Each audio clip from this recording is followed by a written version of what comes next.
to the show. People are shooting at Major League Baseball stadiums everywhere that you turn. But that's okay because we are the YborKnuckleHeads. And my name is Adam. Landon. And today we have a very, very special guest with us, Ben Charles, ladies and gentlemen, from the Cranial Emissions Podcast. Welcome. Thank you. It's a pleasure to be here. I don't know how, hopefully it's special for people. I don't know how special it is anymore, but we are, I guess you could call us podcast veterans at this point. Yeah, what year did you actually start your podcast? Our very first show was October of 2010. We did it, true story. There was 3 of us that were on a show as co-hosts. 2 of us were married. We lived right down the street from each other, and they were pissed at us for going out to the bars all the time. So we said, you know what, fuck it. We'll make them happy by doing a podcast at the house instead. Yeah. They didn't think it would last. First time we did it was on a BlackBerry speakerphone. We later learned how to use mixing boards and all this fancy stuff that Adam has here, but it's all self-taught, just winged it. And as Adam and I were talking about earlier, I didn't realize at the time, but apparently we were at the cusp of the advent of podcasts back then. That was the beginning of the podcast revolution, right? That's, yeah, like right around 2010, 2011. I mean, I think the first podcast officially came out in like 2006 on the Apple thing, but like there was like 3 of them, and you came along, I think, right when podcasting really took off and started like shooting up towards the start. There weren't like, celebrities doing it. Right, that's true. You were really intent on trying to make it sound like a radio show, because that was the only basis of comparison that you had. That was the only frame of reference that's there true. was. That's basically still at heart what it is. You know? It is, but I think it's a more natural thing now. People like to know that it's not so much like an NPR show and it's more like a Howard Stern show. I mean, it could be anything. That's the thing, is you could make it a serious, you could make it a very specific thing, like a murder mystery podcast, you know, where you just very narrowly stick to, you tell a fucking story every time and that's it. You know, it's like the format for it is like changed, and so you can do any kind of show. It doesn't have to be a traditional radio show because you don't have some of those same restraints, you know? Right. No. When those mediums come out, right, you go back, TV was obviously one of the first real big mediums. You know, that radio before, obviously, with Marconi and whatnot. But you know, when radio came out, they had to test the limits. All of a sudden, they started trying to create a visual element by making sound effects and all that stuff on radio, right? Then TV came out. You pushed the boundaries on this. Later on, we get in this internet world, and we get in the podcast. And to your point, all of a sudden, it's how do we break out and kind of do it in a different way. Right. And you're starting to see that more and more. Yeah, it's great. A lot of people are doing really cool things. Steve-O from Jackass does a podcast out of a van. I think that's just because cool he can. Idea. You've also broadcasted from a few different places. How did you like actually going out instead of being in a private setting as opposed to actually going out and doing it in front of people? So we were doing the show I had a studio in my house. Again, my buddy and I was originally a man that goes by Jesus Julio on our radio show. We still do it once a month, by the way. You can find us on craniomissions.com if anybody wants to look. Shameless self-plug. But so we did that for a number of years, and we had a friend of ours that we would run into at this local pub that we hung out at in Brandon, and he was working on making craft beers. Now, this coincidentally timed with the craft beer revolution. This was when everybody started making beers at 2010, home. 2011? Yeah, again, yes. That is when that shit came to like fruition in the Bay, and the Bay really started popping up like that. So this guy keeps saying to us, he's a long-term bar friend of ours named Bobby, kept saying, hey, one of these days, I'm getting really close, but one of these days I'm going to open my own craft brewery. And when I do, you're no longer going to be doing it from your home. You're going to be doing it weekly from our brewery. Yeah. And it was drunk talk, right? You're like, oh, yeah, sounds great, man. Hell yeah. Fuck yeah, we're going to do that. You're not thinking it's ever going to happen. No, you never do. So 5 years go by. We had stopped doing the show for a brief period of time because there was some of our hosts were going through some domestic stuff as far as like relationship issues and things. And, you know, obviously the frequency of how you do this stuff, much like a band. Things happen in people's lives. Yeah, personal shit happen, right?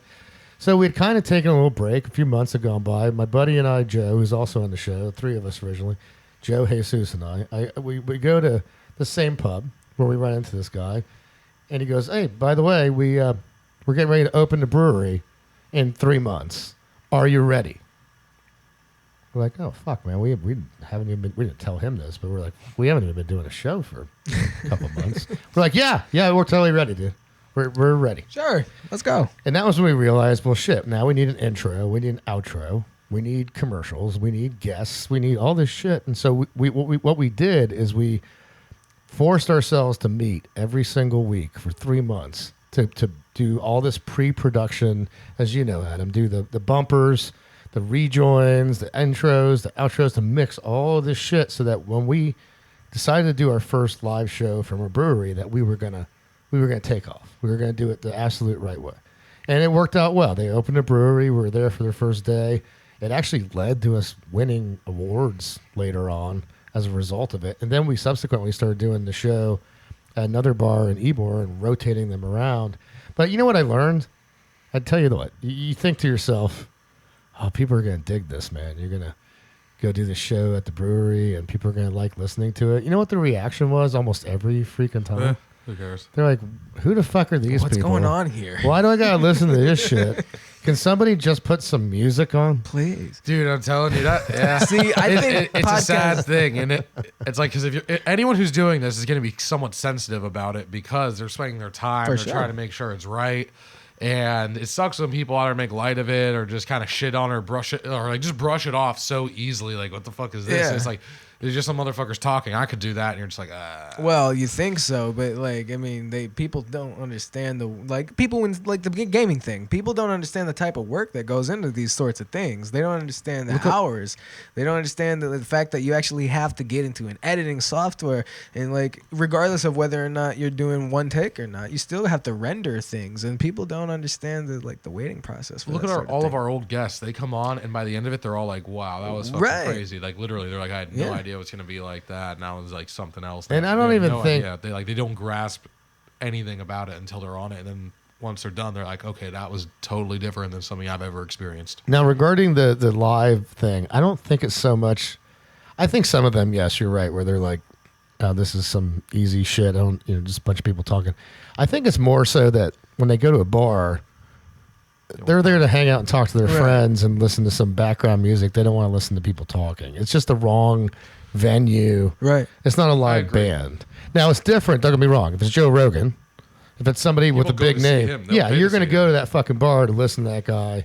But you're knowing in advance that that person's there. That's why you're going versus some local act, and then you show up and they're there. And you're just like, that's kind of strange. It's like if someone's doing a poetry slam, it's like, I don't hate poetry. I just didn't want to listen to it while I was fucked up. Right. You know, like, I think that's kind of like this, probably the same principle right there. You For know, but sure. it's one of Yeah. those things that you have this like. It was kind of. It was a little bit ego crushing at the beginning because we really thought that people would be like, "This is cool, man. We can go to this like place and drink and listen to these people talk, and what they have to say is so interesting." And that's not how it happened at all. Well,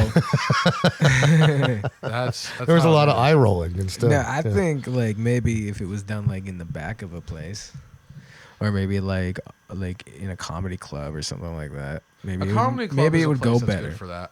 You know? You know, maybe like, or even like doing it from like just a random public place, just so that the background is different. You know, that could be a cool idea. I think doing it in a very random spot, like in the middle of a park or some shit, assuming you got power and all that shit, is Yeah. actually a pretty cool idea. I think But it just would- doing it somewhere like just in the middle of the fucking street, like I wouldn't want to do it in downtown Tampa, but let's just say in downtown Tampa, like that place sucks. The other thing we learned is that when you're at a bar, people obviously get drunk and they sometimes have no qualms about just walking up to your radio setup and just grabbing one of your microphones and start talking on one of your mics. Or they'll spill beer on your mixing board. We had that happen a couple times. So it was different. And I got to tell you, one of the best decisions we ever made, as fun as it was to do that stretch that we did live from places, and that stretch lasted about 3-4 years. We made a good name for ourselves from doing that. But one day we said, you know what?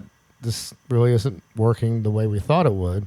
Let's get back to basics, get back inside a studio. And to me, this is the way to do the best radio show you can. No distractions. No, I think Focus so on too. it. It's clean. I think so too. Because and then it's closed off, and so people aren't really thinking about what they're like, oh my god, or who's watching me and this, that, and that. They're It also kind of creates a kind of a bubble in a sense. Like when we had this podcast with Emily the other week, she was like, it's almost like you step into a different kind of space, and it feels different and it's treated differently. As opposed to being, it's like if you're in a brewery, you're in a fucking brewery. I feel like people have a tendency to be more honest.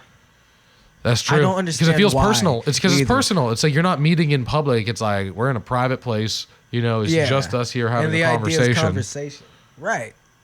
Yeah. Like, so what do you want to say? The other thing I learned too is that when you can get guests that have, first of all, it's always great to have any guest. Right? Yeah, I mean, I appreciate you guys having me as a guest, but when you get one that's of like some real name notoriety, you'd be surprised at folks that will say, yes, I'll be on your show, that you would think, oh, I'm not going to reach out to them. They're not going to have any interest in this. And then you lob them an email. You find them on, say, like a website that they're native to or whatever, and you find an email address, and they say, yeah, I'd love to be on your show. And all of a sudden you're like, holy shit. Wow.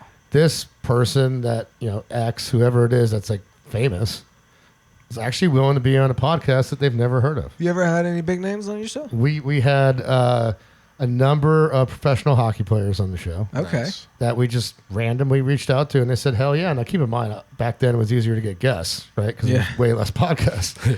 But one of them was a man named Brett Hedican, played professional hockey. But one of the things that was of note, his wife is Christy Yamaguchi, the Olympic gold medal winning figure skater for Holy America shit. for many, many years. And in the interview, and this is, again, we're so new that we don't know this. We're talking to this guy for like 20 freaking minutes. Well, that's a long interview. These people have more to do in life than sit and talk to you, and they're just trying to be nice.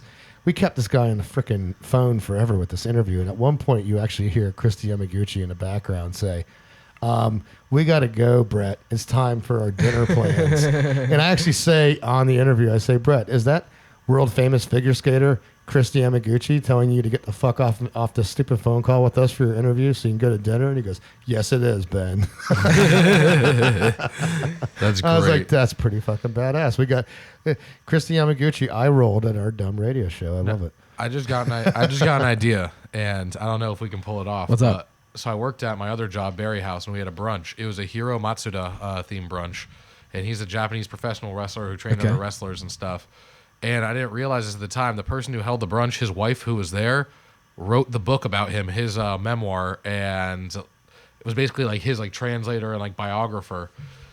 And I was like, have you actually ever seen like anything about this person? Like this person used to train wrestlers and shit. And I was like, damn, what if we get her Hiro on the show? Matsuda. No. Super I famous. have not. Yeah, he died in Tampa apparently, which I did not know Died until in Tampa? Well, yeah, I mean, I think that's her. Like she grew up here, and that's her. Oh, she's a she. No, that's it. He, Well, yeah. but his daughter. Oh. That's who. He died in that's who I Tampa, know. though. But yes, he did. Seems like a lot of people die in Tampa, Landon. A lot of people live in Tampa nowadays. A lot of people die in Tampa, too. That's true. Yeah. Like, I don't know where that happened, but did you hear about the MLB stadium shooting? Like I think I saw like a headline on the news, but I didn't even watch it. You didn't watch it? No. I didn't really pay much attention to it either. I was hoping that you had more insight about it. I mean, I'll look that up for sure. How do you feel about Battlefield 2042? I think that's gonna be absolutely sick. Have you seen any more of the shit? I've just seen a couple trailers. I don't even know when the release date is, but I'm gonna assume November. It is going to be November. Yeah, that's when they usually do that. It's gonna be fantastic though. It's just they need to not overcomplicate it. They really need to base it very similar and everything onto Battlefield 4 or 3, They and did. they'll do just fine. They did. I can I'm sure see they this already by the gameplay This is DICE, trailers though. and what DICE is wonderful, EA, sorry, because EA owns them. but DICE. EA is horrible. But really, yes, they are. Really, you think so? This You is thought why, that- because they you thought release that, they release half-release games that they- have like 6 maps on them, and then they make you pay to have a complete game Okay. later. They never release a complete game, and they have shitty Army of support. Two was horrible. I don't know. I played Army of Two like once. I don't know. Ah, Jesus. Okay, so EA let me pisses think. me Let me off. think. Let me think. So what do you just don't play like any sports games or something, right? Welcome back, Benjamin. No, So thank you. Skate. You didn't like Skate. Okay, Skate was fantastic. It I'm was not saying that. fan-fucking-tastic. I'm not saying EA is that. a wonderful. No, I'm saying developer. that. Okay, I'm saying that they pay for good games, but they're just a bunch of dicks. Okay, what about Fear? Excellent games. I'm not disagreeing with the games. I'm saying they're assholes. Why are they assholes? Can we go back to Skate for a second? Yes. So Fantastic. Yes, for sure. we all love Skate, but personally, I want to get your take on this. The OG PS1, Tony Hawk the Pro old. Skater. When I say PS1, PS2, I don't mean PlayStation. I mean Pro Skater 1 and Pro Skater 2. for Tony Hawk. PlayStation 1. To me, and they did the remaster. I've got the remaster Me for my too. PS4. So I was playing that shit yesterday. Isn't it so good? Oh my god.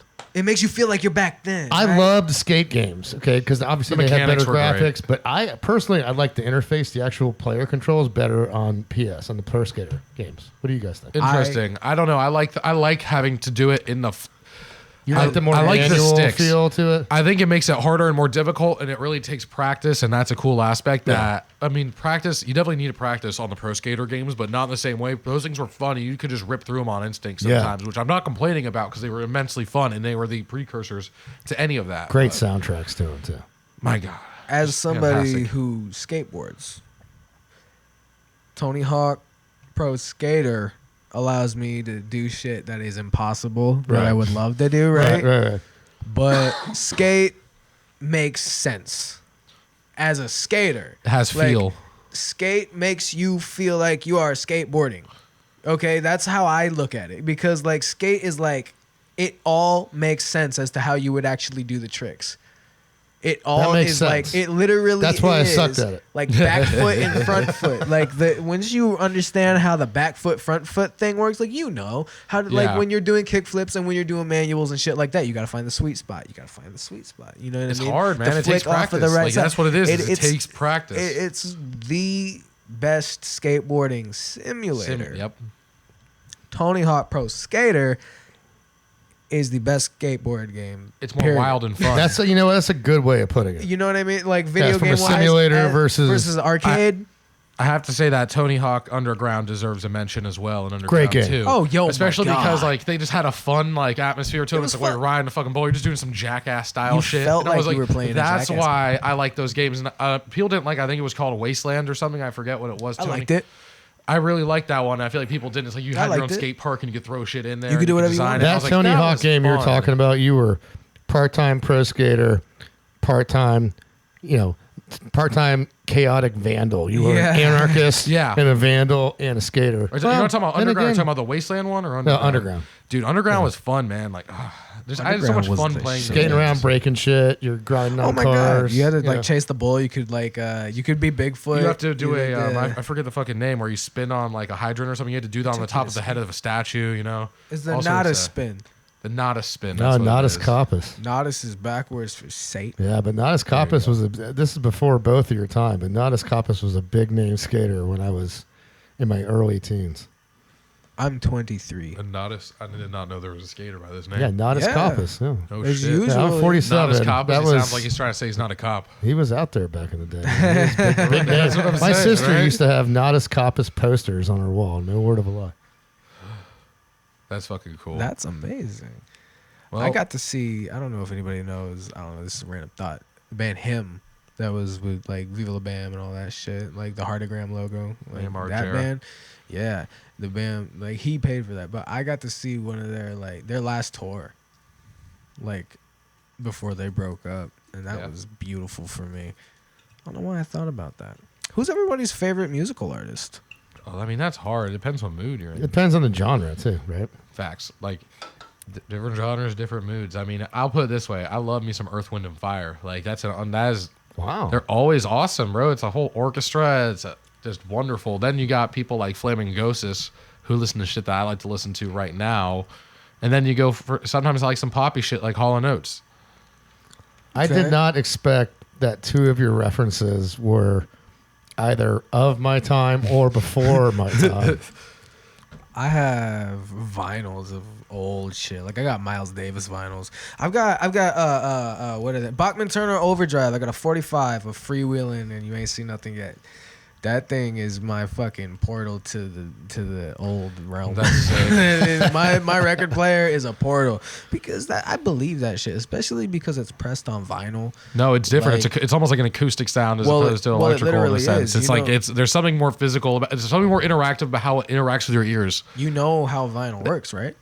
I mean, I know that you have explained it to me that it's basically like these vibrations are recorded into the grooves, right? Well, no, not the groove. The shape of the groove actually is what makes the vibration. But it's the shape of the groove. I thought it was the other way. Well, that's okay if you're playing it, but if you're recording it, how is that groove being made? It's being scratched in. So you're having just the needle and you're going over, let's say, like a flat thing. But as you play it, it vibrates it in a certain frequency that allows it to be a channel that you can find like the same like tune again. Say it vibrates it. It vibrates the needle when you listen to it, but but when you're recording it as well, wouldn't it vibrate the needle to initially etch that sound into the vinyl?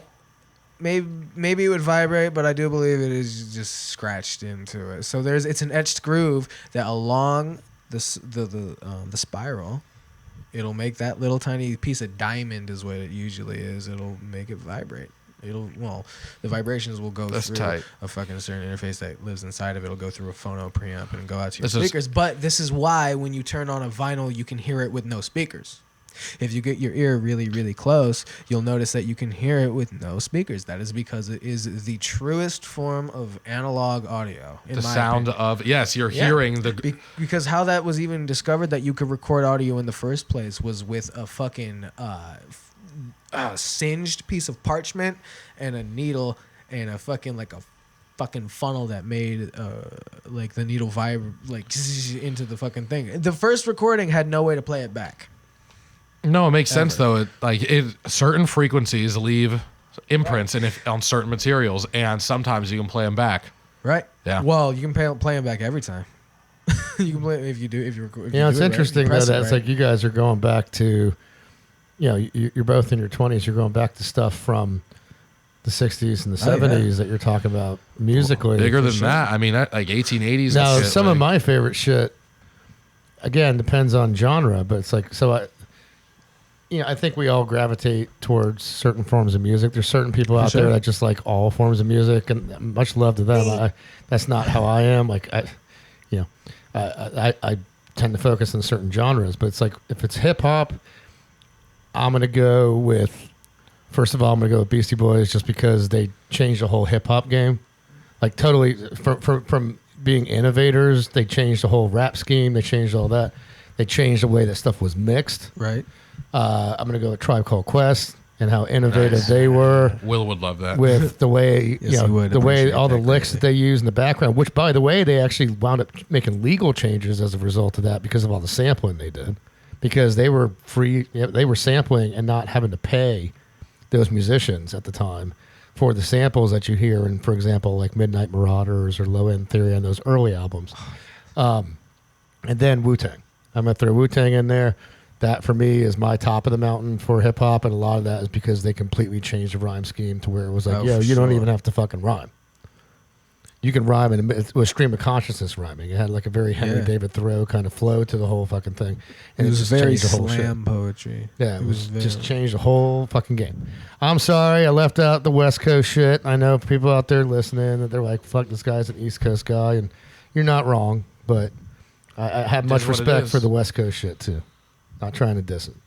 No, there's no dissing the West Coast. I think the West Coast shit's kind of just like more like just straight up vibes, Listen to Snoop Dogg and shit. I mean, that is a vibe. Well, it's more gangster rap, too. Facts. Usually, they had more like synths do like crazy shit. Like that. That was their they sound. just had crazy shit to rap about, man. Facts. You gotta remember that hip hop is just a report. When you're rhyming, you're just reporting what your reality is. So like. I think the whole gangster rap scene comes from just having that sort of environment in general. It's that lifestyle. It's just that's the reality of what they were living. Yeah. So like, and maybe they didn't have the foresight to say, fuck it, I got a color TV so I can see the Knicks play basketball. Not have it as that being your fucking call out to what you want. Like the New York rappers were more conscious. We're more in... the West Coast rappers were more definitely just this is what's real. You want to know what's fucking real? Because I can tell you what's real. Like, you know what I mean? And they were more about partying and dancing too. There was a lot more of that, but we were talking earlier about with every medium, there's the way that they revolutionize it. Oh, for sure. Well, you look at old school hip hop. You look at guys like Melly Mel, Grandmaster Flash, people like that learned how to take a record and create a sound that it wasn't even designed initially to create. It wasn't supposed to be. And now scratching has left an indelible mark in all forms of music. Yeah. Not just hip hop anymore. And then that evolved even. That the medium that they created back then evolved into jog wheels and doing EDM stuff and electronic music. And so what's your take on this? Okay, so let me ask you a question here. So, with your digital background, how do you feel this when folks say EDM's not real music? How do you feel about that? Well, that's just ridiculous. It's ridiculous, right? It's completely fucking because ridiculous. Again, this is taking a medium and pushing it to a different spectrum. You got to understand that there's nothing in the world that can do this. There's nothing in the world. There's no computer in the world that you can just press a button and fucking there's some music that happened. Right. There's never going to be that. Anybody who believes that just doesn't know what they're talking about. So I've heard that argument all the time. Okay, so I'm somebody who comes from, I started playing drums when I was 5, guitar when I was 10, and piano when I was 14. So you have to have a keyboard. You have to know how to play piano to make fucking electronic music, period. Like, I don't care what anybody tells you. You've got to understand music theory. You've got to understand composition. To some point, but you can feel your way around it. I felt my way around it mostly, but I had somebody like my father who was a fucking lifelong career musician that could, go, hey, do it like this, or these are what these chords are, blah, blah, blah. So I was never classically trained on anything, but, I was taken out of school in 7th grade to be homeschooled, and that was a big part of my But you weren't just winging it, to your point, and it's not something that just anybody can do. No, it's just, not just anybody can come out with a dubstep banger, and that's 100% true. Nobody, you can think it sounds all right because you don't know the difference between good and bad EDM because you don't fucking listen to EDM, right. You know what I mean? But when it comes to making EDM, the best EDM is some of the most musical music in the universe. Porter Robinson. Bang. I love Porter Robinson. Have you heard his most recent Nurture album? I haven't. Oh my Nurture fucking is awesome. God. You should definitely you should listen to the Secret Sky set when you get home. It's awesome. It is beautiful. It is music beyond it is the evolution of music right now. See, and that's what people don't understand. To add to my response, this is kind of a long response, but this is all to your question, is people don't understand that the most musical shit that's happening right now is kind of in the EDM. Well, you can get timing down to there's such a focus on timing in a perfect way. I mean, like Porter, for instance, does so much layering, and at the perfect timing that it'll make a sound I'll just put it this way: it hits certain vibrations and feels that certain other artists just don't get, but he knows how to make that sound that'll make your face numb. Honestly, sure. That's the best way to put it. That'll make you emotionally feel something based on sound. Good music evokes a response, an immediate physical emotional response. That's that's kind of shit I get from people like Porter Robinson and Madion and Pogo. Unfortunately, the thing with Pogo is there's something weird there. Oh yeah, you didn't feel that weirdness with Porter Robinson, did you? Well, no, his Porter Robinson was just nice, but EDM. Pogo or Porter Robinson. He's like the Tim Burton of EDM. That's a nice way to put it, man. I hear a lot of kill yourself and this, that. Yeah, that's what I'm saying, I dude. hear that shit. He has a lot of fucked up shit in his. He has a lot of fucked up shit in his music, but it's also I've never seen someone implement this psychedelic effect, this delayed psychedelic effect with audio transmission. Anyway, like Pogo though, even over Porter Robinson, it's not better music by any means, but not at all. But oh my God, he just put messages. I have seen on this Mazel Tov video literally that it makes you see a Jew in the grave when pointing down, literally. Whoa. Dude, yeah, it's I'm talking about some wild shit, man. Now, what were you on at the time that you were listening to? You don't have to be. You could just get really stoned. I'm just saying you can get really stoned. Now, see, this is a long answer to the question I asked, but I knew that there would be a long answer, and I expected it to because, in my opinion, this is the right way to go with it. People that have missed the EDM boat for one reason or another. Maybe, again, people like different forms of music, right? So some people are just totally obstinate to receiving the EDM vibe. Right. Because they look at it like, you know what, that's not an instrument in your hands that you're manually playing, which, by the way, is completely wrong. But that it is in your hands, But it is. and you are playing that shit. Yeah. It's just different. But they have a hard time accepting that. Here's the deal. I used to be one of those people, but I just realized that was ridiculous. Well, because now you understand that this fact is also true. It's not just a producer. It's a composer. You're not just producing. You're actually composing. You have to know what chords are what. Right. If you're a sample producer, whatever. That's a whole different thing. Whatever. Yeah. You know, You're just looping some shit. Right. Whatever. You got to know how to write music. And whether you learned how to feel that or read it is totally valid. But you got to understand. But you have to understand how to write music. People you have to put together a song people will actually listen to. And then there's sound design. You know, making those shit is difficult. It is That's not what I want easy. to learn. That is what I can show you. I would like to. I know both of you could show me, and I would like to be shown. It's like back in the day, like the first time you ever heard someone like Datsik or somebody like drop that shit, you were like, "Whoa, I've never heard that crunchy shit before." It's like where'd that sound come from? You know, that's what a people VST say, like, instrument. Back in the day, it was usually like FM8 or Massive, but nowadays it's usually like Serum. Which Serum is great. You know, another really great one that comes with FL Studio is called Harmor that people don't give enough credit to. You have to know your shit to use Harmor, man. Yeah. You got to know your shit to use Serum too, but it's more user friendly. Like all of that old Skrillex shit, all those basses are probably Massive or FM8.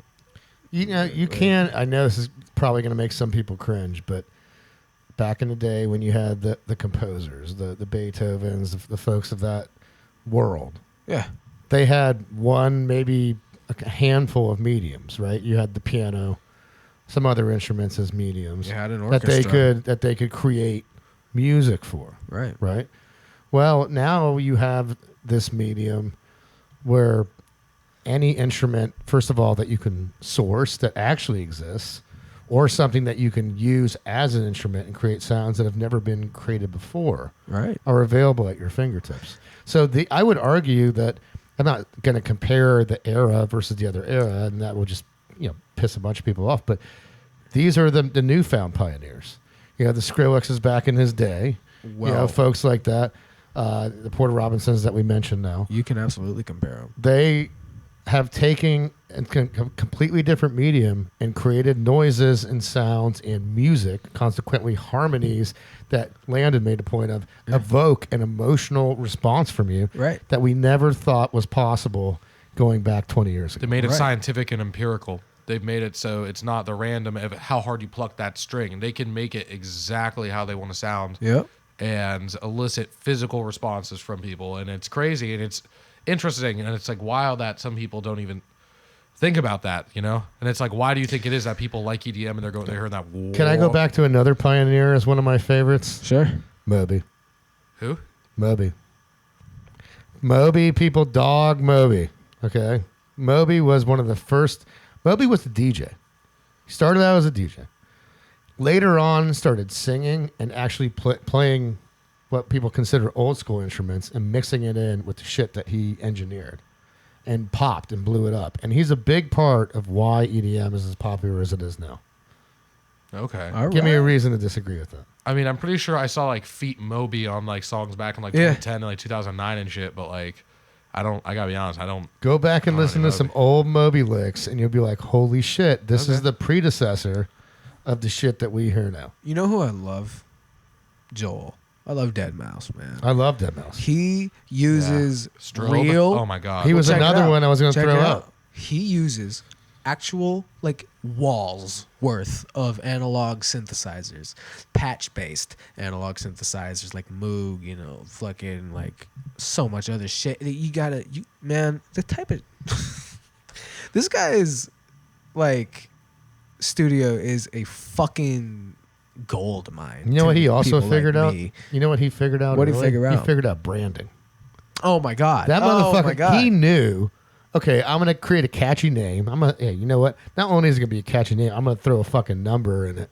You know what that comes Right? from? It'd be Then Dead put a Mouse big ass 5. hat on. Right. I'm gonna make fun of the whole Mickey Mouse shit and do the Dead Mouse shit. By the way, Disney sued him for Not that. random. No. No, I know it's not random, and they sued him for it, and he won. Of course he won, Okay. because it's not Mickey Mouse. It's not. But that Fuck. dude figured out branding and he was one of the early DJs to really make a fortune. Easily a genius. And yeah, I mean, the guy, I agree with you. Mad props to Dead Mouse. I love Dead Mouse. You know, the thing about him is, I was gonna say something. Fuck, what was it? I'm sorry. It was about the Dead Mouse name. It was about, you know where that comes from? It comes from his mouse. That was his username on some fucking chat room in like the early 2000s or some shit. Isn't that some shit? Because he had a dead mouse. His mouse died or Right. something, and he made his fucking thing Dead Mouse. See, what I thought it was is that a mouse actually crawled inside someone's computer in his group chat. And they, Oh, he streams. I watch his streams. He says so much shit on his streams. He talks about shit. So true story. Canadian. Hey, cheers to Canada. That's another Canadian here. Canada. So Oh yeah. the name of our show, Cranial Missions, you know where that came from? One day when we decided to do a show, I'm like, fuck, I need a name. And my boy Jesus goes, just use that email address that you use. I had an email address called cranialmissions@yahoo.com back in the day. And I had just created the name because I thought it was a funny name because Cranial Missions is just a long-winded way of saying your random thoughts. Yeah. Right? He's like, that's perfect because that's what we're going to talk about. Yeah. And that's how it came from an email address. So kind of similar to the Dead Mouse story. That's awesome. You never know where names are going to come from and where they're Right. what they're apropos to later, right? Kind of like Led Zeppelin. You know the story on that? I do. Landon, do you not. know the story? I do All not right. know the Tell Led him. Zeppelin. Tell him whilst I go pee again. Sorry, He was I've playing. been binge drinking. They were playing for happens. somebody. I don't know who they were playing for, but they told him, "Oh, you're too loud. You'll go over like a Led Zeppelin." That's hilarious. That's So fucking told funny. him that because they were too loud. That is hilarious. Yeah. He'll go over like a Led Zeppelin. Like, You'll go over like a Led Zeppelin. who's that guy? That guy's the goat right Is a there. dumbass, right? I mean, he's a dumbass, but Ben's people never. This is the thing: is pushing the sound is something people I feel like don't ever really recognize in its time. It takes many years, many years for people to recognize what it does for music. They just go, "Oh, this Right. is weird and it's new and I don't like it and it's too different." You know, very much. people like that familiarity. They do. Well, that's why EDM does so well. That's why pop based on EDM does so fucking well. Because like I was telling you before about the Jack U thing, about Skrillex and Diplo being Jack U, and how the Justin Bieber song at the end of the album, the "Well, you now that I need ya," that song is not a Justin Bieber song. God damn it. He did the vocals on it. Yeah. He didn't even write the vocals on it. He sang the vocals on it. That's a Skrillex and Diplo song. No matter what anybody wants to tell you, that is a song by Skrillex and Diplo. And then, that album in 2015 changed how music is made. It changed how people make music. I challenge people to this. I will challenge any fucking body to go and listen to that entire Jack U album and tell me that is not why music sounds the way it fucking sounds right now. I gotta say, I think Like- oh, sorry, I didn't mean to step on you there. Which album? Jack U, the Jack U album with Skrillex and Diplo with the Justin Bieber song at the end, but it wasn't Justin Bieber's song. It was Skrillex and Diplo's fucking song. That album is the reason why pop sounds the way that it sounds, in my opinion. Diplo, another person that changed music. Oh, completely. Forever. Agreed. Skrillex too. 100%. Skrillex too. He understands the same things that Pogo and Porter understands that a lot of artists simply just haven't seen. I just think that people don't give Skrillex enough credit. Of course. Well, no, I think honestly, I grew up with Skrillex, and I think people give him a lot of credit. Maybe not like towards music as a whole, but in general, they're like, "Yo, he was like the first one that people were like knew about." Like, Yeah, at least, like he well, was the very first mainstream. You wouldn't have Excision without Skrillex. True. You wouldn't Or have Datsuk. none of that. Or Terravita. Like the Equinox What first about Pendulum? first of the year is what made dubstep sound the way it sounded from like. And really, EDM is an extension of hip hop because, again, we were talking earlier about Tribe. Tribe was, other groups did it before Tribe, but they were the ones that really made a big name from taking former artists' work and then putting on a loop Right. in the background. So a great example of this. Okay, Tribe Called Quest, Left My Wallet, and El Segundo. That's a Lou Reed song. That's Take a Walk on the Wild Side. You know, boom, boom, boom, boom. In the background, it's just Take a Walk on the Wild Side. But you also recognize it. To this day, when you hear the song start, you don't know if it's going to be Lou Reed Wild Side or if it's going to be Tribe, Left My Wild and El Segundo, because it starts the exact same way. But at the time, they didn't have to pay rights to these musicians. Right. Well, once they did, it forced Q-Tip to sit down. That's when he created, what's the damn mixing company? It was called Umaguma, I think it was at the time. It was their electronic studio. And that's when they started mixing. That's when other bands started mixing too. Beastie Boys, for example, Paul's Boutique, their second album, when they had the Dust Brothers.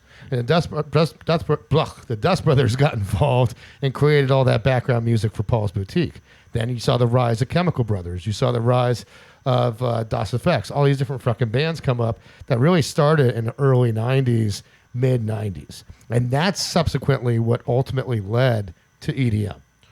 I think we're forgetting a really big band, Pendulum. Started in 2002, they're Australian bands, and they seemed like a rock band, but they used 100% EDM sounds and structures in the early and mid 2000s. And I think those are the people I think Skrillex were listening to. In addition to other people like the people you just mentioned. But they're a big step that, if you guys haven't heard them, I highly suggest you do. The Island is a good example of one of their songs. It's a two-parter that's indicative of, it's like, holy shit, they made this in like 2006. You would have never heard any of this shit in 2006. It was like full-on dubstep, and I don't know about you.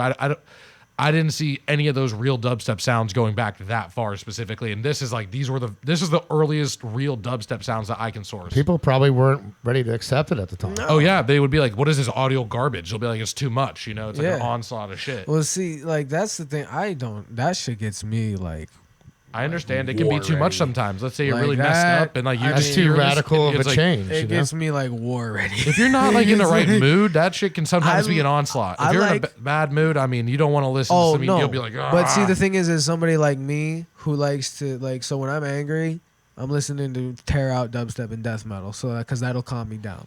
Fair enough. You gotta match the frequency. You gotta match the frequency. If I want to scream. So if I hear somebody screaming and I can feel it through my monitors, I will be like, okay, I'm screaming. Right. It's cathartic for you. It's matching the frequency. That's all it is. So would you guys mind if we took a quick little break? For sure.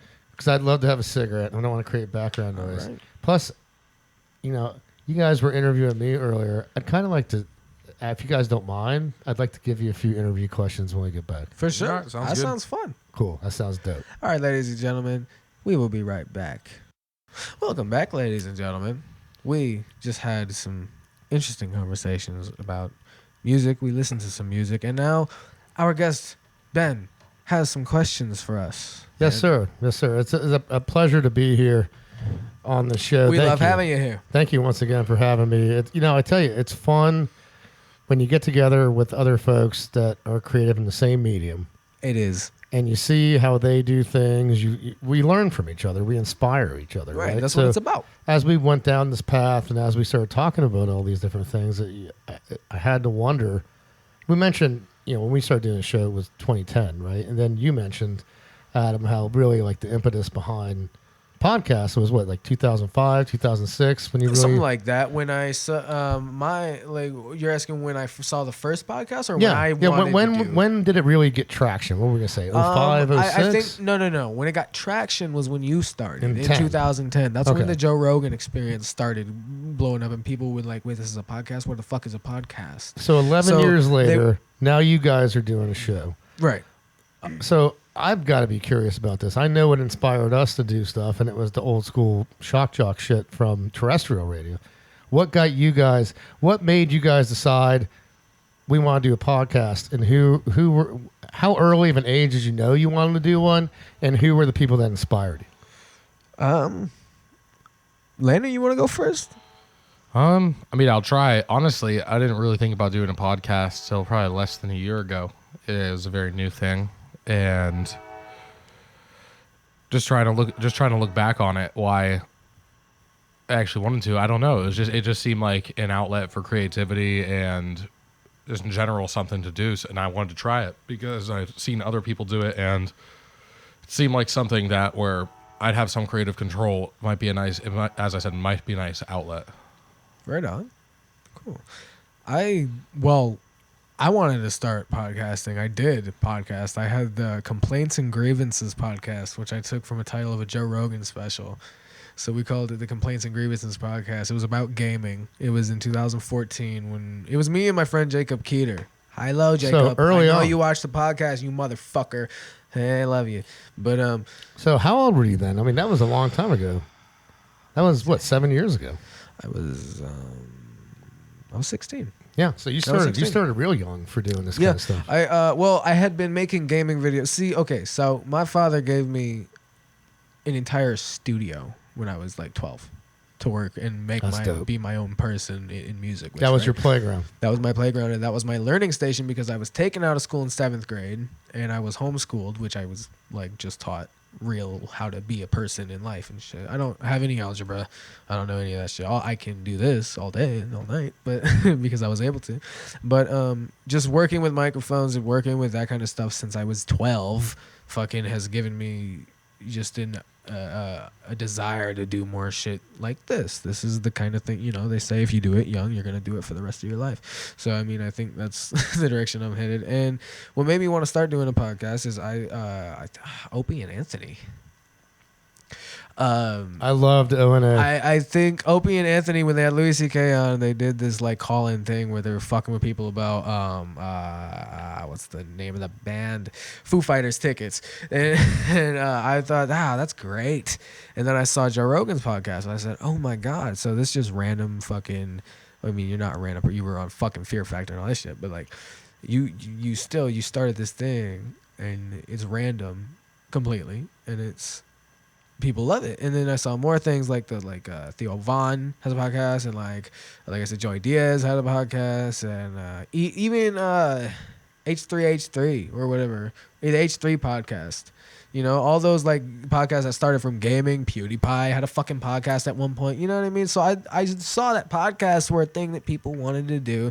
I saw it was a thing that people liked if you could do it right. So what Sandman approached me about doing a radio show through the college, and I was like, "Can we swear?"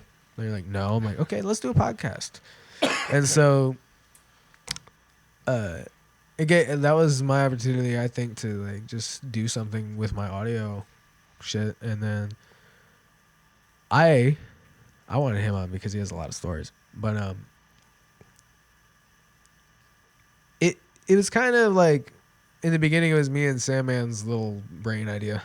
Little pet project for Yeah. Yeah. And it was it was good to get his name out there originally. And I mean, we've kind of Swearing's an interesting we thing. turned it into something. I think it grew into something really cool. Even though we don't have a ton of subscribers, but I think this niche group of people around Ybor that watch it, they like something about it, and the people we have on, they like something about it too. Like we talk about a lot of cool stuff, and yeah, Swearing's an interesting thing on podcasts. When I think a lot of us, when we first, certainly back in the day, when we first started doing them in the 2010s, 11s, we didn't want to swear. Yeah. We didn't know how that would be received because on terrestrial radio, and again, that's all we had to compare it to because there was nothing prior to that. We wanted to base it on that. So they didn't swear on terrestrial radio, so we shouldn't swear. Well, that's limiting to some point, right? And it's very difficult because now you're trying to censor yourself from outside of what's a normal way of you conversing, right? And you're trying to make a natural conversation.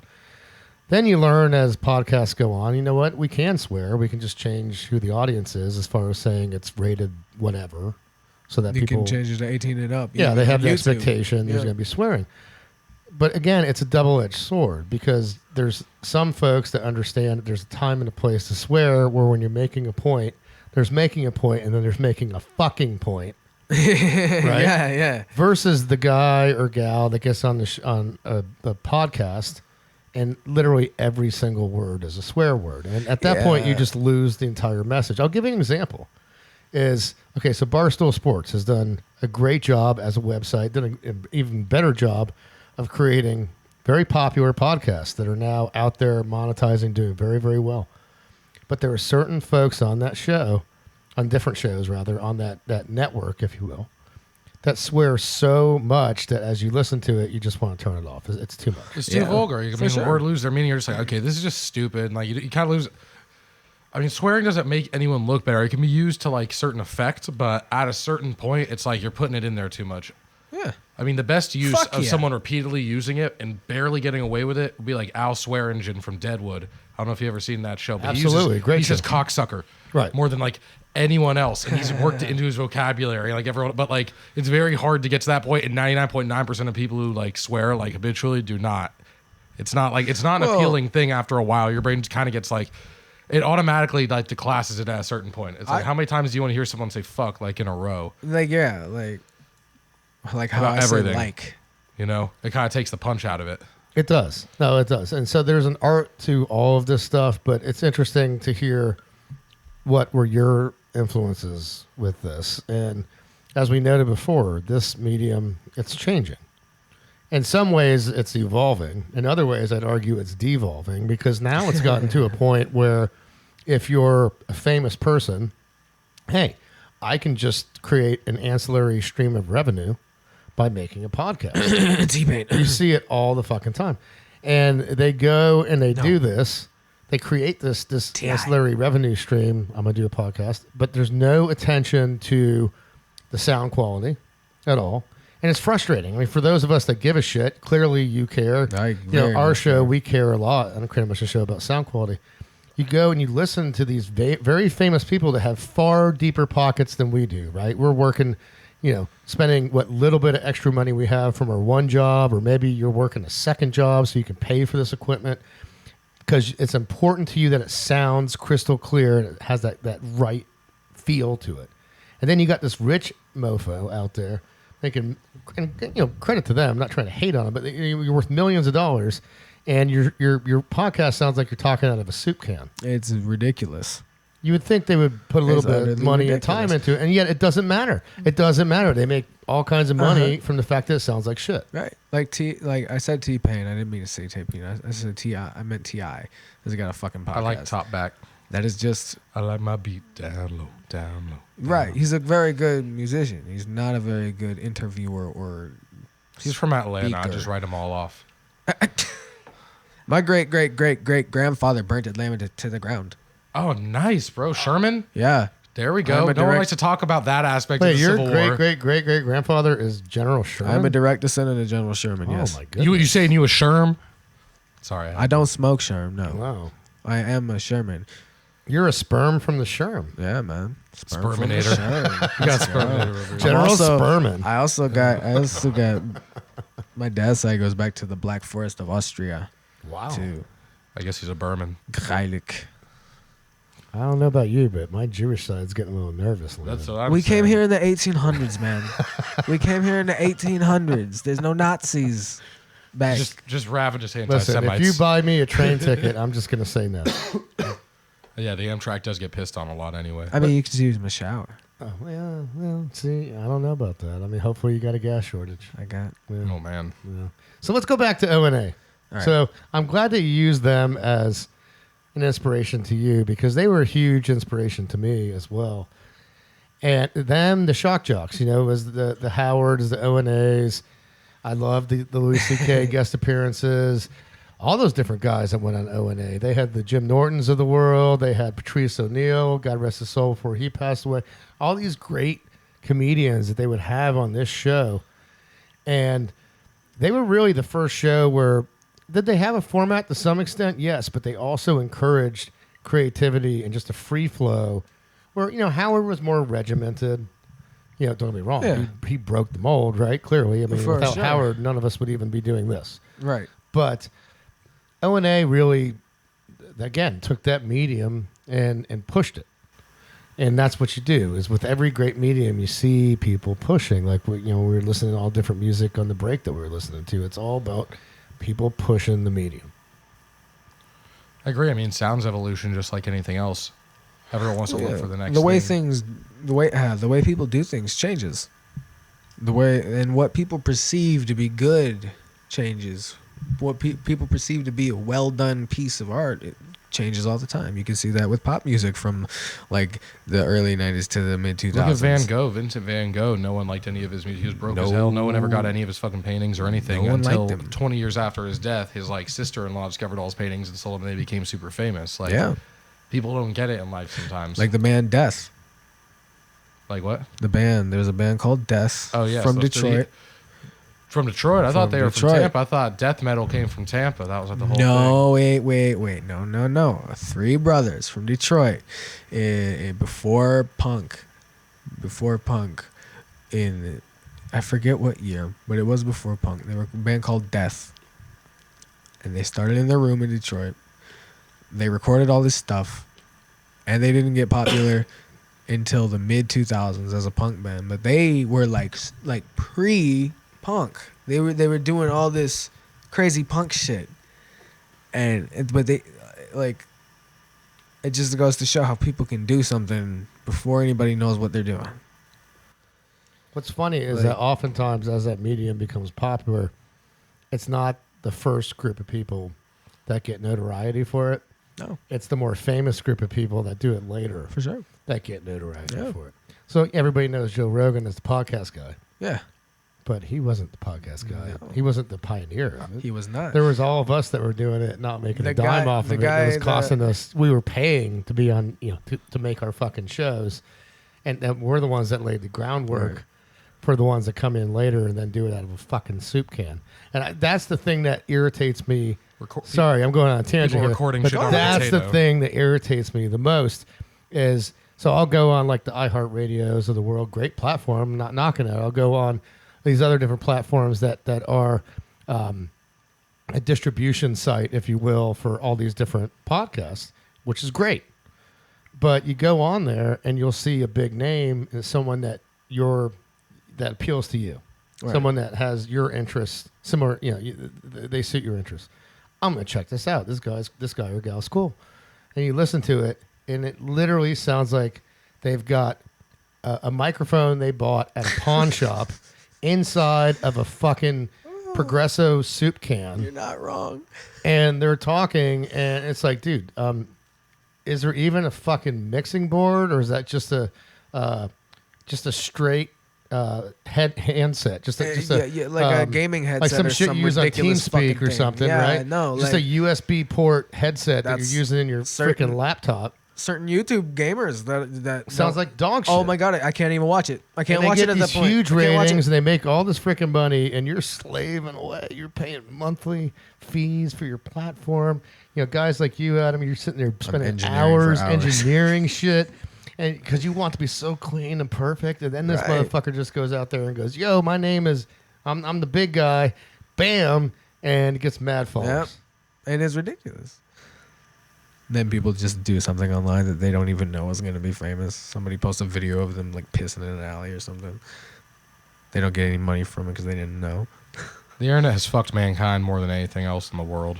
Well, the internet has also brought people together more than anything Yeah, else in the world. temporarily, but I mean, ultimately misinformation can be spread at the drop of a hat. Right. Like, there's certain great things about it, but it's so easy to control at this point. Like, not even like whatchamacallit, not even like cryptos are safe, because didn't like the FBI who got they got Bitcoin taken from them during that like pipeline hack or whatever. They got it back, and they were able. And it's like, how did they get it back? They were able to trace it somehow. Nobody So it's like now knows. that they can fucking like trace who it belongs to, it's like that shit's down. It's like, I don't know. So, how old were the two of you when free internet porn first came out?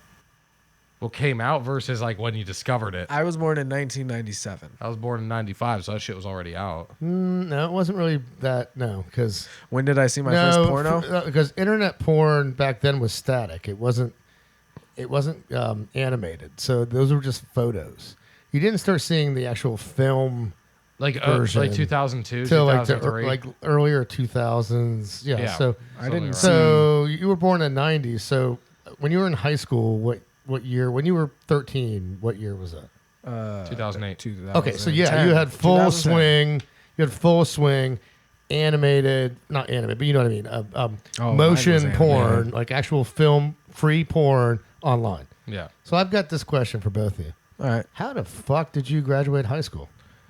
I mean, there's definitely periods of weirdness, but I think that it's pretty fucked up. There's a lot would've because anyone. This is my thing. Anyone can access it. It doesn't matter like what age you are. Anyone can get that. I would have never gone to school. I stopped. I got taken out of school in 7th You grade. homeschooled. he God got only homeschooled, knows so what I mean- his search history was like. That's why I'm a fucking dumb. When we were kids, I the blame internet- it on that. Listen, I agree I with you. blame all of my fetishes on internet. When porn. we were kids, the internet didn't exist. And when we wanted to find porn, do you know where... You had to find fit in the woods. I'm 47. Did you find it in the woods? I'm 47 years old, okay? I was born 74. So when I was in high school, it was in the mid-'80s. We found porn. There was this thing. Unfortunately, as the world changed, magic ceased to exist. Technology took over, and all the great magic of the world disappeared. And consequently, with that, the great forest porn fairy disappeared, who used to leave us magical stacks of photographic porn, whether it was Playboy or Penthouse or Hustler. We would find these misplaced piles in the woods as we would go and build our forts, and we would take these home and jerk off to them. Now, it was the most magical thing ever. It never occurred to us that we thought it was definitely a woodland fairy that left us porn. It never occurred to us that it was probably a drug-addled alcoholic bum. And we never questioned why the pages stuck together. We thought that was we thought surely that was the elements. That was the rain and the different weather elements. It's just old, I think I have an right? evolutionary reason It wasn't for bum this. cum. There was no way it was bum cum. But it was. That's I don't the sad think I could reality jerk of off it. to a photograph if I tried. I We had mean, to see, that's look sad. We're for over. porn, You'd be okay? We had to overstimulated. find it, and yes, it was static, so it wasn't that exciting. So that's why, to me, like, we had that temptation where I didn't want to leave the house. If I had what you guys had at your disposal, I had discipline. my God, I mean, I would have had carpal tunnel syndrome by the time I was 16. I did. I kept it under control. I think when you have it, when you're used to it, go ahead. I have an idea about this woodland porn fairy. I think it's an evolutionary thing. Think about it. For many, how many eons have men ran into the woods to jerk off? Think about it. In a I don't village, in know. like a village in Iceland or something, it's like, damn, I got to jerk off. So they go to the woods Were and they there, have their like- etched stick with like a little stick figure getting fucked on it. It was like They porn leave that in the woods. hieroglyphs. Yeah. Because I they think had people used to just fuck a lot more back then. No, people too. they had porn. That's what I'm saying. Is they made like little shit. So I mean, where do you think people What hid if it? there In the was, like, woods a where they hut could you actually could go jerk to off? watch people And then fuck? they just left it. And then our people brought shit. So it's like, It's called a brothel. Right. What's what I'm saying? I mean, you have to have money for that. But what if there's like some weird shit? Well, what else has changed? You still got to have money when you go to a brothel. Right. But now you can get the milk for free. Now you can literally watch people saying back in bang the for day, free, sitting at the comfort of your own home. you can watch people fucking women dildoing themselves live. I mean, It's you can no see a lot. You wonder- can see a lot more crazy stuff than that on the internet. The internet is a savage and crazy It's place. a terrible place. Ever seen bestscore.com? Anybody ever been Dude, there? yes. And I don't want. I've never heard of it, and now I'm afraid to go. No, it's Well, just it's going to about- show you people chopping their dicks off and shit. It's gonna like be that. show you That's people awful. getting Dude, that's what I'm murdered. saying. It's No, a- it's okay, just a see, wild right? place. I didn't mean to. I didn't mean It's a to wild find place. it. The internet when No, you there's were some a people who teenager, like to show it to people. I was shown all this shit. I didn't want to see the beheading video. You know what else I've I was noticed? shown the beheading video. I didn't want to see the guy get his head smashed in with a hammer in the woods. I was shown that. So I'm going to give you an angle that you're not going to, it's not available to you because of the different times that we grew up. So if I date a girl, like I said, being in my late 40s, if I date a girl that's my age, she, again, the only porn was from the woodland fairies. Yes. Not bums. They were woodland fairies. Okay, I That believe was you. not bum cum. That was believe just you. raindrops. I believe you. Anyway, so those girls are not the most adventurous because they grew up in a more homogenized society. Now, at my age, when you get in your 40s, for those that are out there listening, you men that are out there in your 40s listening, it's a beautiful time because you can date women your age, but you can date girls that have massive daddy issues that are in their early 20s. What I learned is, I'm purposely dropping my voice like this. Yes, I know, just so they'll listen more. But what I learned is that girls in their 20s and 30s, they have a sliding open-mindedness scale when it comes to sexuality, and it's because of their exposure to internet porn. Yes, it is. So when I date a girl in her 40s, she's like very vanilla, very homogenous for the most part. Not all of them, but for the most part. Girl in her later 30s, all of a sudden she's more adventurous. A girl in her 20s, It's crazy. she's like, hey, could you get that drill bit, attach a dildo to it, and cram it up my asshole? And you're like, wait, what? Yes, I can. I was just trying to make out with you. Holy shit. Could you shock my nipples with electronic shit? Oh, my God. That's why I look the way I look. Been watching a lot of internet porn. They've become desensitized. I've discovered that all the God hottest bless chicks- the internet. There's also a very dark. This shit There's a right dark here. side to that too, man. You know, because it's like you don't think 16 and 17-year-old girls think about doing OnlyFans or lying about their age. Like, how do you fucking verify that? Like, how do you verify someone's fucking age? Could you You would imagine the have to terror go of- through an ID process, like when the mother of my son was doing cam girling when she was pregnant. She had to verify her ID through the website. So you. But I mean, like, do you can't- really think they're? What a terrible time to be someone's father. Dude, of course, that's what I'm saying. People are like, it's incentivized for your daughter to basically be Oh, my like, God. I have a son. Oh, thank God. I'm lucky. I have a 2-year-old. Why is it boy. as men we don't care as much for our dude? If our Because- sons out there banging somebody, why is it that we don't care as much about Okay, that? because who wants to know that their fucking little girl is getting railed? what if your son's in gay porn though and he's getting railed?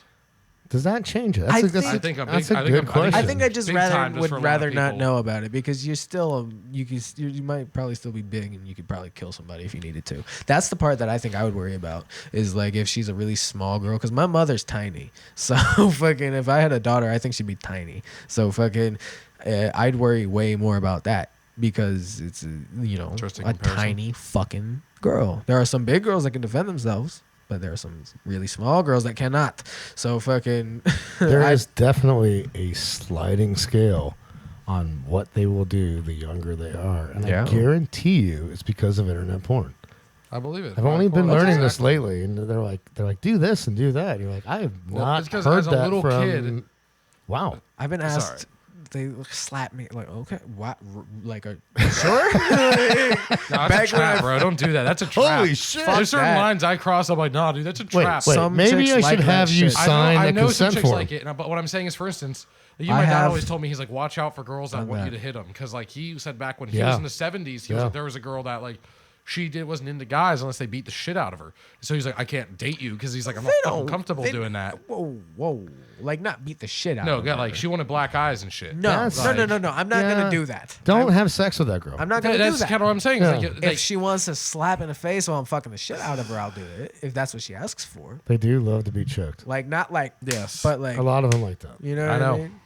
Spank their fucking ass. They love that. it's shit. like, where's the line though as a Yeah. society? Because you the have to line draw a is line. where I cause you actual physical damage. But like no, like, okay, but like, That's my line. My I'm thing not- is though, you can have a mental line you can cross. Like some of these role play things can get really out of hand and get really disgusting right, Right, from the outset. but It's like this is some fucked up morally kind of shit that depends on what maybe you're into. no one should be going there. It's like, But internet porn has definitely Okay, but- blurred those lines. It's oh yeah, I still mean, how two much more of that? consenting How much of that porn is adults. like incest porn and shit like that? Well, now you see. got to get consent for them, Adam. Well, I mean, it's you got to too- get an executed agreement. Right. I understand all of that. I've actually Listen, had one as your before. Jewish friend that handles Had one contracts, before as a it's dom. imperative you have an executed agreement, Yes. preferably witnessed and notarized, which is very inconvenient when you're trying to have impromptu sex. But no, it's true. You're like, hold you on a want people to second. sign a Before we fucking do this, I have to form. call a notary, have her come up here and stamp this, and I need a witness.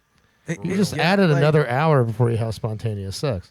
I mean, I Really, guess it's a mood killer. It take really my is. life in my own hands. Yeah. Then sometimes, and I mean, live how you see fit, man. That's all I'm saying. But look, if there's- she has the fucking flogger, if she owns the shit, I will Yeah, believe her. that's definitely. I That will seems like fucking believe you. I don't. that definitely seems like Come on. she has. You have a fucking that's- closet full. That's a form of consent. If You- you show up with a flogger, you like, consented. You have a closet full of handcuffs and random shit Yeah. for me to attach to you. So yeah, I think doesn't you're mean into you it. use whatever you want. I think though. that's That doesn't mean implied you- consent, right? Like That is definitely no, implied it's consent. not. When she Unless says you do consent it, it. when she says I want you to do whatever the fuck you want to me. I mean, well, it might be different, but It's all about like All what? right, for those that are on camera, for the record, I'm just gonna go pee after this conversation. Nothing else. So sure.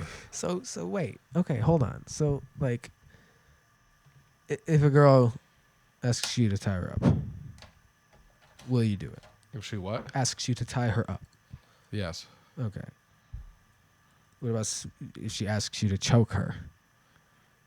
Lightly, maybe. Ah, Yes. okay. I don't know. I'm really not vanilla, so I'm just extra as fuck not vanilla. So like, I don't know. I mean, I get it. Like people are into, they have their fantasies and they have what they're into, and that's cool. Like, But see, I'm only into it if she's into it. well, that's the most important part. I think any of it comes down to is you have to have like consent, and it has to be like something that you're not pressured into or something. Like it has to be. It has to be something you're both like equally into and on the same footing about. At that point, it's not an issue. Right. You don't just do it. You have to actually talk to people. I've talked to people. So, hey, are you into whatever? As I said, I do think there is some shit that's going too far. Even if it's two consenting adults. Dude, I think the diaper play thing is disgusting. Well, yes, we've covered I think this. the incest like role play, that's fucking gross. Like, I mean, I'm like, I get it's like, oh, it stays between their. It's like, I don't know, man. You're taking it to an extreme, though. That is an extreme. You're right. That is a very extreme thing. Everybody's different in terms of but the adult obviously what their kinks are and whatnot. I'll tell you this. So, like we mentioned before, now I'm getting older.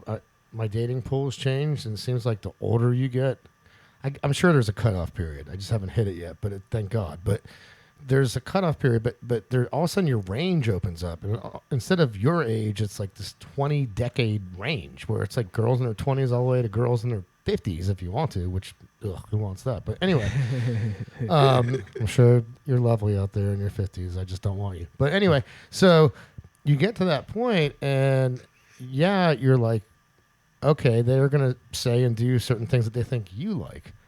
I don't want a girl that I'm banging to call me daddy.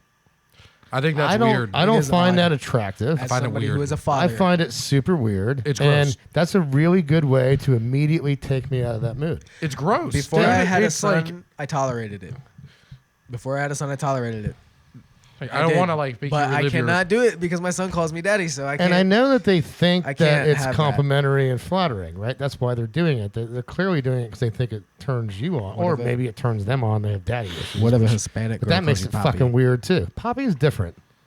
For some reason, Poppy sounds, even though it does mean daddy. Yeah. Does Poppy register different to you guys? It does to me too. Yes, it does. Yeah. I don't understand why either. Interesting. Right? I'm glad you brought that up. Yeah. Maybe it's because we're all white guys. Maybe. Like, I don't know. I'm throwing it out there. It might be. There's I'm not saying it's a full reason, but maybe that like goes into it. I mean, maybe. I don't know. I don't know. But no, I agree with the daddy thing. That's what I'm talking about. It's like there's a certain point where kinks can be taken like too far. The kink thing, it's like, nah, this is too much, and like your brain needs too much stimulation. So people experience this as like it's like anything in life. You exercise your brain on something an unhealthy amount at the right times. You reward yourself with it. You overindulge, and then you make your reward center and your brain all fucked up. I like it when they call me sir. Oh, you're a sir guy. Yeah. Yeah, you like respect. I like that shit. That shit drives me up a wall. Even when it's not about that. Yeah. I don't understand. I like. So even if it's just, hey, honey, you want to go to dinner? Yes, sir. You like that? Yes. Really? Yes. Interesting. Yes. I don't. I mean, I try to keep anything that might lead to at bay. It makes me feel uncomfortable. Really? Yeah. I think it is. Well, I mean, think it's because I'm older, and that's like why I don't like it. It makes me normal- feel Makes you feel old. like Normal yeah. conversation, not as much. Like, yeah, I will notice it and be like, oh. But I won't be like. I think it depends on where you're coming from. Depends on your. Depends on how she looks at me. That too. Yeah, that's a good point. I know how they mean it, so if they don't mean it like that, Actually, I will take it into mind that they don't mean it like that. And I'll If be they like, look at you a certain way, there's an awful lot of things they can say that they normally can't. yeah, hey, no, right? Isn't that something? The sliding scales. We've gone through a lot of interesting topics today. I hope people are learning. I whether it hope was so, EDM, radio, internet porn, Or and fetishes. then the adaptation of all the fetishes and dating that comes from internet porn. I'm certainly learning a lot. It's pretty wild. Yeah. American culture. I don't like the adult baby thing. That really freaks me the fuck out. That's very weird. No, there's It a certain really point where it's freaks like me I don't out. trust you around kids anymore, and you can like lie about, but it's like I would never leave my fucking kid with you, bro, and I don't feel sorry for saying that. I don't even have a kid, but it's like, no, dude, like I don't The trust you adult around baby kids, thing's bro. super weird. It's very odd. Why do you want to be someone else's baby when you're They want to your feel own like ass adult? their whole thing is they want a feeling of helplessness and rolling around their own shit and like being completely dependent on someone. It's like that's just like there's a certain point where it's like, dude, you need to seek help. Why like, do you like want somebody legitimately to you wipe need to take your control of your ass? life? Like it's I'll put it this way. I feel like a lot more people have survived nowadays than they would perhaps in the olden days just because of, let's say, disease or this or that. You know, it's like Darwinism. Darwinism. It's like It's like I feel like we're living in idiocracy. I get it. Like I said, social Darwinism. We used to, when we wanted to jerk off, Landon, we had to leave our house, Go to the woods. and wander through the woods and hope Thousands that of the years. great fairy of porn left us stacks of porn. Again, they were not from bums. That was not bum cum. It was, you know, It was rain. As long every as you didn't part get of cum me on your wants bum, to you're good. challenge that. That's what I say. I don't want to ruin my childhood dreams, okay? Not my dream, not my problem. That's what I always say. Well, what do we think, fellas? You think we want to keep going? We want to wrap it up. How are we feeling? But where are we at right now? An hour, 15 minutes. Whatever you guys want to do. I'm just hitching along for the ride, man. I think it's a good time, honestly. Yeah? Yeah, Yeah. feels like Let's it. do it. Well, shit, I'd like to thank everybody for watching tonight. You can, if you'd like to help us out with the podcast in any way, you can Venmo us at Landon. YKH podcast. All right. Yeah. Right on. We'd like to thank our guest, Ben Charles, for joining us tonight. It was excellent speaking with you, man. Thank you for having me. Just shameless plug here for anyone out there that loves this podcast and would also like to listen to another one. We would certainly appreciate your attention to our show. It's on cranialomissions.com. You can also listen to us on Spreaker.com just by typing in Cranial Missions. We have, by the way, on the Cranial Missions site, you can listen to us live. You can also listen to archive shows. And there's also a map on the show. It's interactive, and it shows us from where around the world you are listening from. If you want to message us, that's Twitter at CranialE, Facebook.com/The Cranial Missions Network. Like the page there. We'd love to hear from you. Thank you so much, and good night, y'all.